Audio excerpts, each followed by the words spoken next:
también en el sano ejercicio de estas ideas, pues tiene que haber claridad sobre todo. Seguiremos platicando de ello. Quiero darle la más cordial de las bienvenidas, como siempre, a mi querido tocayo Alejandro Ramos, el clic informativo, hablando ahora de lo peligroso que representa el retroceso ante el cambio climático. ¿Cómo estás, tocayo? Muy buenos días. Tocayo, buenos días allá en el estudio a todos y también a nuestros radioescuchas, que cada jueves por aquí nos siguen en este espacio. Gracias, aquí nuevamente, Tocayo. Tocayo, como siempre, por favor, saludos porque te saludan y te están esperando desde hace rato. Teresa María Cervantes Trujillo, también allá en Nuevo León, mandan saludos, dicen ya listos para escuchar a Alejandro Ramos. Me preguntan también aquí en San Felipe del Progreso, saludos. Y si ya va a llegar Alejandro Ramos, bueno, pues ya está aquí. Salúdalos, tocayo, por favor. Claro que sí, en ese orden. Gracias, Tere, una fiel seguidora a todo este espacio informativo. Muchas gracias y un fuerte abrazo. También allá a Nuevo León, a todos nuestros seguidores, fuerte abrazo. Y ahí estamos focalizando muy bien los problemas que tiene también todo este importante estado de la República, y también hasta nuestros seguidores del Estado de México y de otras entidades, con todo gusto, aquí Así nuevamente. es, tocayo. Y bueno, pues ahora hablando sobre el cambio climático y una guerra que pues no se está ganando, ¿eh? Así es, tocayo. Mira, hay una cuestión, un punto muy claro. Sostuve una plática con jóvenes universitarios y ellos me planteaban una cuestión. Ellos tienen entre 20 y 22 años aproximadamente. Ajá. Me decían, nosotros solamente conocemos los bellos paisajes que tuvo México. El Popo, Iztaccíhuatl, el Nevado de Toluca, el Cofre de Perote, aún el Pico de Orizaba, con nieve. Era bellísimo verlos. Vimos fotos que en las épocas de invierno de hace más de 30, 40 años o 50 o más, siempre en épocas invernales se llenaban y eran el mejor paisaje que podíamos tener. Hoy ellos me dicen, ¿cómo era? Me preguntan cómo eran esos paisajes, cómo era, porque nosotros prácticamente ya no lo vemos y es muy probable que no los volvamos a ver de esa manera. El cambio climático lo tenemos encima, tocayo. Y recordemos que en los últimos años estos problemas de los extremos climáticos, el calentamiento global, más sumado a toda la contaminación atmosférica, han adquirido tal magnitud y diversidad que la sociedad ha ido tomando cada vez mayor conciencia de los riesgos actuales, pero también de los potenciales, tocayo. Ya se está viendo si estos extremos climáticos hoy nos han impactado con estas grandes olas de calor, con estos dos fenómenos, el calentamiento global por un lado y por el otro el fenómeno climatológico El Niño. ¿Y a qué voy, tocayo, con estos comentarios con los universitarios? Recordarás que el 22 de abril de 2021, justo en el Día Internacional de la Madre Tierra, un grupo de investigadores del Instituto de Geofísica y de la Coordinación de Difusión Cultural de la UNAM escalaron el glaciar Ayoloco, que se encuentra a 4.626 metros sobre el nivel del mar, en el costado poniente del Iztaccíhuatl. Pero su misión no era para hacer una celebración por el Día Internacional de la Tierra, tocayo. Todo lo contrario, su ascenso fue para declarar extinto el glaciar mexicano. Ese día lo declararon ya extinto, o sea, jamás volverá a haber ahí nieve. Y colocaron una placa firmada por la UNAM, sellando la desaparición de este glaciar por el calentamiento global. Y ese mensaje era contundente, que me voy a permitir leerlo textualmente, tocayo. Por favor, tocayo. Dice así, textual: a las generaciones futuras, aquí existió el glaciar Ayoloco y retrocedió hasta desaparecer en 2018. En las próximas décadas, los glaciares mexicanos desaparecerán irremediablemente. Esta placa es para dejar constancia de que sabíamos lo que estaba sucediendo y lo que era necesario hacer. Ustedes sabrán si lo hicimos. Este es el mensaje que colocaron allá arriba estos expertos de la UNAM, y eso fue es una tragedia ambiental, tocayo, claro, que están mandando una señal de que nuestros glaciares se están perdiendo, y ustedes lo ven con el Nevado de Toluca. Ujú. Ahora bien, ¿qué implica que desaparezca un glaciar, tocayo, en ese sentido? Yo en varias entrevistas que le hice al geólogo, uno de los geólogos más importantes de México, recientemente fallecido, el geólogo Federico Moser, él me decía que perder un glaciar implica una alteración en el clima, con temperaturas más altas, menos lluvia, aumento de suelo erosionado y la pérdida de fuentes de agua. Eso es lo que está pasando ahora con el Popo y el Iztaccíhuatl, que ya no tienen nieve. Entonces, esas corrientes subterráneas que aportaban grandes cantidades de agua se están cancelando. Por eso los severos problemas de agua que tiene el Valle de México y toda la parte de la megalópolis, incluyendo el estado de Puebla, Morelos. Esos son los impactos severos. Pero ¿a dónde vamos, tocayo? Tenemos un hecho que hay que decirlo, y hay que decirlo con toda contundencia. El actual gobierno federal, y no es por culpar a una administración, pero en esta administración federal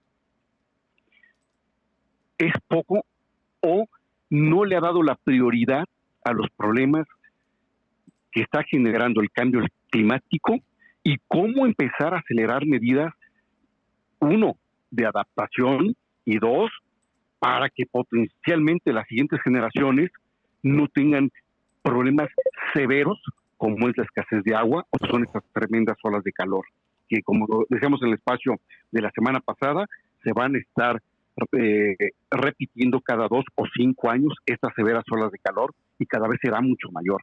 Veamos el estado de Nuevo León, ahorita que me están escuchando allá, ya están las presas otra vez en el agotamiento total, a pesar que el gobernador dijo hace mes y medio que ya habían superado toda la crisis hídrica. Pues no es cierto. Las declaraciones de los expertos en materia hídrica, hidráulica allá en Nuevo León están diciendo todo lo contrario. Vienen escenarios muy críticos para el Estado todavía.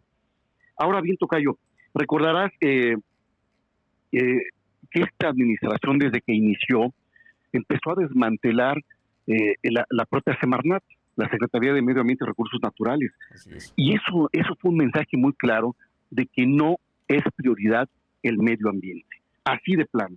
Y lo hizo López Obrador en esa contundencia, decir, vámonos, y empezó a eliminar, que ahorita voy a tocar, institutos muy importantes que tenía desconcentrados de la Semarnat, que eran importantes para hacer investigación técnica y científica.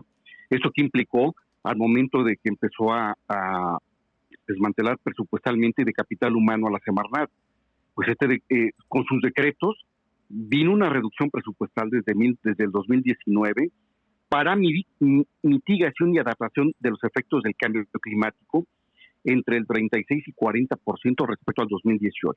Esto es algo de alto impacto. Uh-huh. Los 3 secretarios que ha tenido a la fecha la Semarnat, que han pasado por la dependencia y lo han hecho en plena oscuridad, tocayo, no hay una huella que digas tú, aquí está la efectividad de la política pública en materia ambiental. No hay marca de proyectos de sustentabilidad, al menos para el 2030, cuando México se comprometió en el Acuerdo de París de 2015 a reducir el 22% de los gases de efecto invernadero, es decir, los que provocan el calentamiento global. Sí. Y al cierre del gobierno de Enrique Peña Nieto, en el 2018, se reportó una disminución del 17%, es decir, ahí va la tendencia, ahí vamos bien, claro, de los gases de efecto invernadero. Había una disminución ya significativa, pero los expertos ahora señalan un grave estancamiento que puede llegar a tirar el 17% y no cumplir la meta para 2030. Estamos a 7 años, tocayo.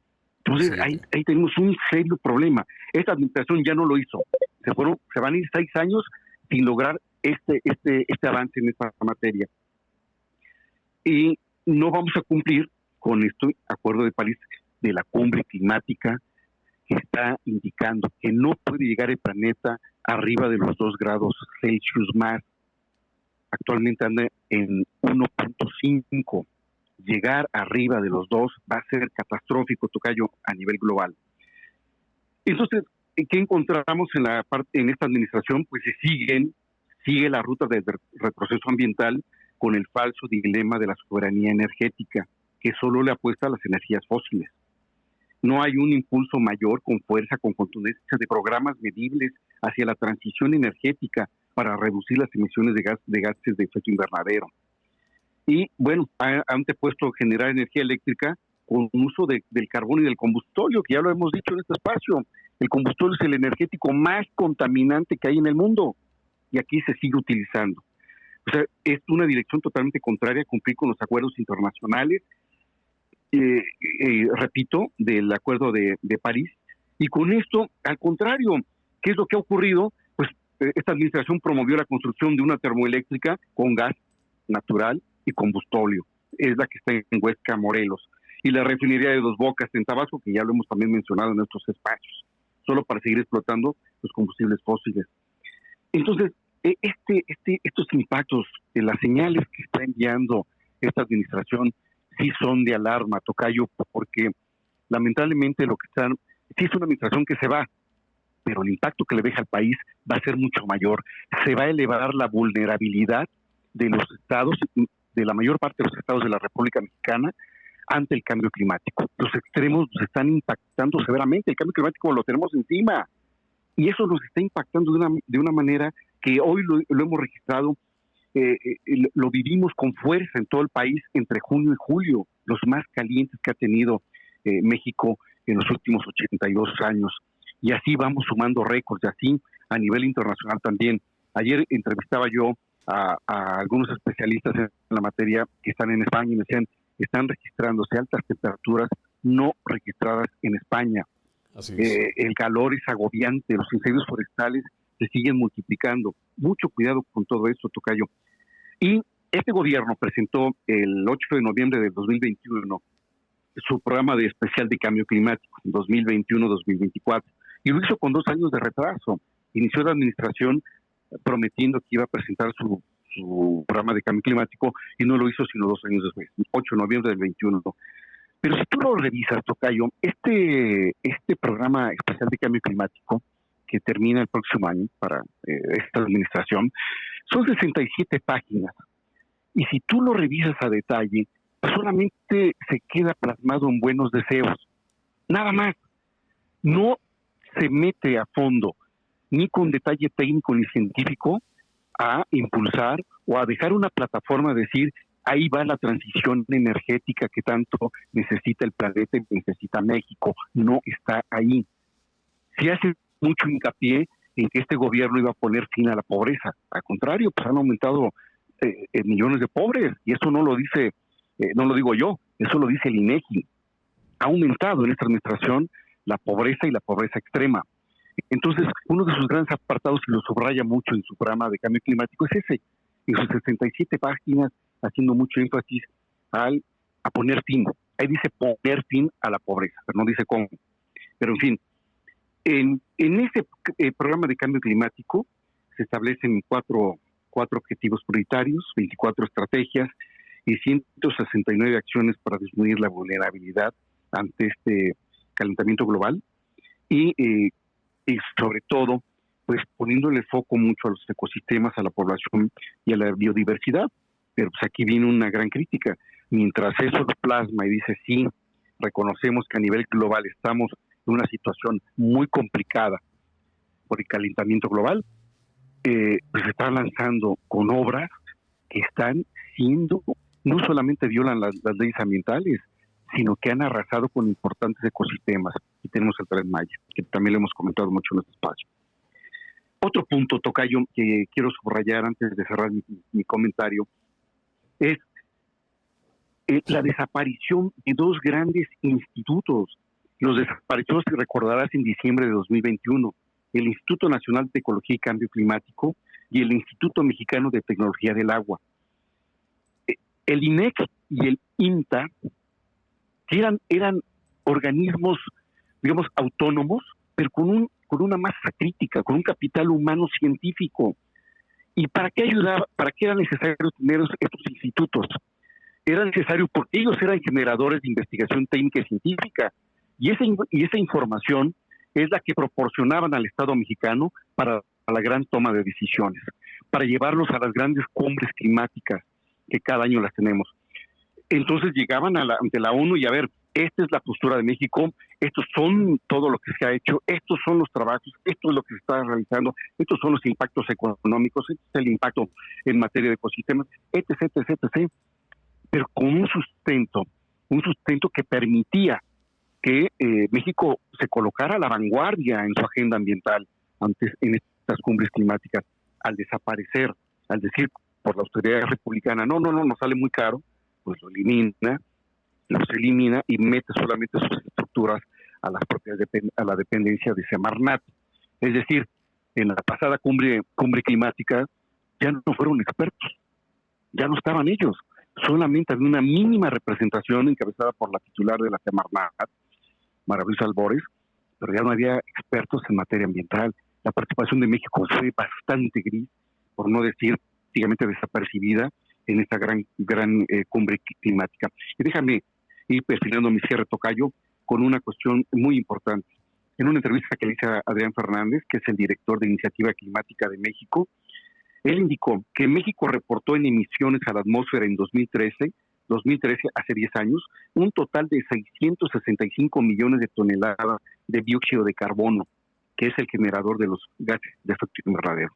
Y se estimó que las emisiones crecerían hasta 973 millones de toneladas en el 2030, en caso de no aplicar programas sustentables. Y me reafirmó, si México cumple la meta de reducción ofrecida del 22%, nuestras emisiones totales no deberían pasar los 762 millones de toneladas en 2030. Pero hasta ahora, tocayo, estamos arriba de los 991 millones de toneladas de CO2. Es decir, lo que se había construido se ha estado tirando en esta administración. Esa es la gravedad. Por eso estoy lanzando esa alerta del peligro que corre México ante el cambio climático. 6 años ya se fueron porque esta administración prácticamente al momento que ya se destapen los candidatos oficiales, viene todo para abajo. Todas las políticas se van para abajo y todo va a ser año electoral. Y grandes recursos se van a destinar lamentablemente otra vez en gastos de onerosas campañas. Eso es lo que va a ocurrir. Entonces, tocayo, con esto que estamos viendo, sin duda la política energética de este gobierno federal retrocede y estanca el combate al cambio climático. No están cumpliendo con la Estrategia Nacional de Cambio Climático ni con la Ley de Transición Energética. Este es el problema y va a dejar un país más vulnerable ante el calentamiento global. Entonces, cierro. ¿Por qué necesitamos plantear soluciones que no solamente suenen bien, tocayo, sino que además puedan ponerse en práctica? Y es lo que no tenemos. Afortunadamente, la sociedad cada vez toma mayor conciencia de los problemas. Y esto es muy importante porque todos los días ya lo ven en todos los medios, radio, televisión, prensa, internet, están documentando todos los impactos que se tiene de esto y estamos seguros que sin duda inducen a la adopción de soluciones para que nuestras próximas generaciones tengan herramientas, tengan información sólida, válida, para poder hacer frente con mayor fuerza a estos impactos que tendremos de los extremos climáticos. Así como se perdió el glaciar de Ayoloco, así como lo perdimos, pues no te sorprenda, tocayo, que al rato otro de los grandes volcanes de México también se le coloque otra placa que diga lo mismo. Aquí declaramos extinto otro glaciar mexicano. Ustedes lo sabían, ustedes hicieron algo, pero vamos a que nos evalúen en los próximos 100 años, 200 años, las próximas generaciones que digan, es que les faltó hacer todo esto. ¿Y por qué no lo hicieron de esta manera? Ese es lamentablemente, tocayo, el mensaje que va en todo esto. Y cierro así mi comentario, tocayo. Eso fue lo que yo me llevé de esta plática con unos universitarios muy inquietos y sobre todo preocupados y buscando también cómo pueden ser portadores, generadores de un cambio en esta materia para hacerle frente a este gran problema del calentamiento global. Así es, tocayo Alejandro Ramos. Sobre esto y evidentemente mucho más podemos consultar. ¿Dónde te encontramos, tocayo? Gracias. En www.masclaro.mx y comentarios a mi correo alejandro.ramos@masclaro.mx. Ahí estamos, tocayo, con todo gusto, y ahí recibo todas las observaciones y comentarios para futuras investigaciones. Con gusto. El clic informativo de Alejandro Ramos, hoy como todos los jueves, tocayo, nos escuchamos la próxima semana. Muchas gracias.